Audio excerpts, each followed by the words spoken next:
Ошентип элдин мүлкүн өздөрүнө ыйгарып алган түштөн кийин байыгандар менен оозундагы нанын алдырып коюп, томсоруп отуруп калган карапайым элдин ортосунда чоң ажырым пайда болгон. Элдер байларды жаман көрүп, алардан кантип кайра өз мүлкүн кайтарып алууну билбей, улам ар кандай себептер менен төңкөрүштөн төңкөрүшкө өтүп, бирок бийлик канча жолу алмашпасын, элдин акысын баягы бир уч көпөстөрдөн кайтарып алып бере албады. Тетирисинче, бул бир уч байлар бийлик 1000 жолу алмашса дагы баары бир элита бойдон кала беришерин көрсөтүп, карапайым элдин мүдөөсүн эч качан орундалбай тургандай көрүнүш уланып келди.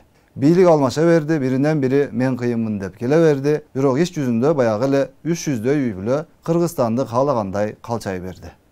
Базар дагы ошолордуку, ал эмес мазар дагы ошолордуку болуп калды.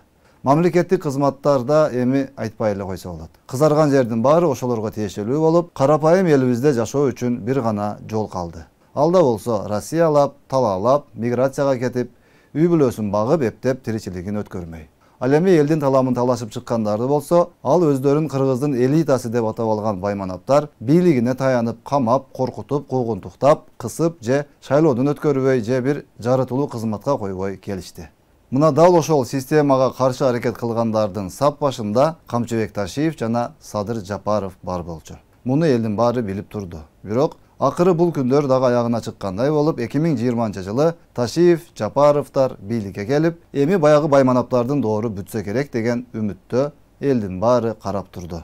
Күтүлгөндөй эле ал бир уч элита чалыштардын катуу каршылыгына карабастан, ар кандай айла амалдарына карабастан, генерал Ташиев ал байманаптарды кооздобой эле түз айтканда талкалады да калды. Буга чейин ар кандай жолдор менен элдин акысын өзүнө ыйгарып алып, өзүн байманап сезип, элита сезип жүргөндөрдү бир четинен камап, мал мүлкүн мамлекетке кайтарып алып, тарыхый теңсиздикти жоюп, элдин ондогон жылдан бери колунан келбей, үмүт кылып жүргөн ниетин ишке ашырып баштады. Менмин деген канчалаган көпөстөр УКМКнын астанасын аттап кирип, кайра чыгышты. УКМКга байманап болуп кирип, жөнөкөй эле адам болуп чыккандары аз эмес жана албетте карапайым элди бул көрүнүш кубандырбай койбойт. Анткени эли журт ушул элдин эсебинен байыгандарды качан ким чыгып, кайра элдин мүлкүн элге кайтарып берет болду экен деп күтүп жатканы чындык болчу.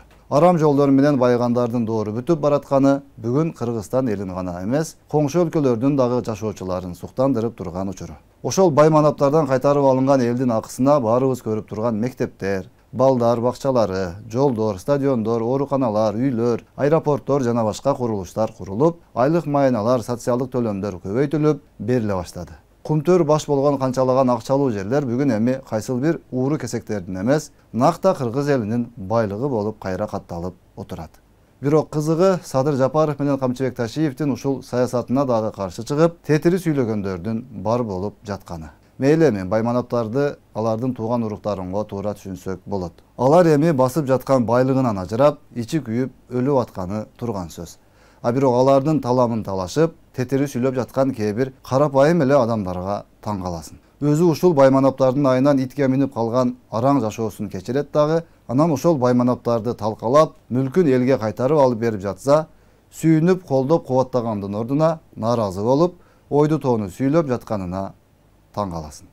Боорукер элбиз десе берилип кетип, ошол сиздин эсебиңизден байманапка айланган, сизге сөөгү ыргытып коюп, өзү этин жеп, жыргап жашап келгендердин таламын талашканыңыз, бул сиздин өзүңүзгө өзүңүз душман экениңизден кабар бербейби?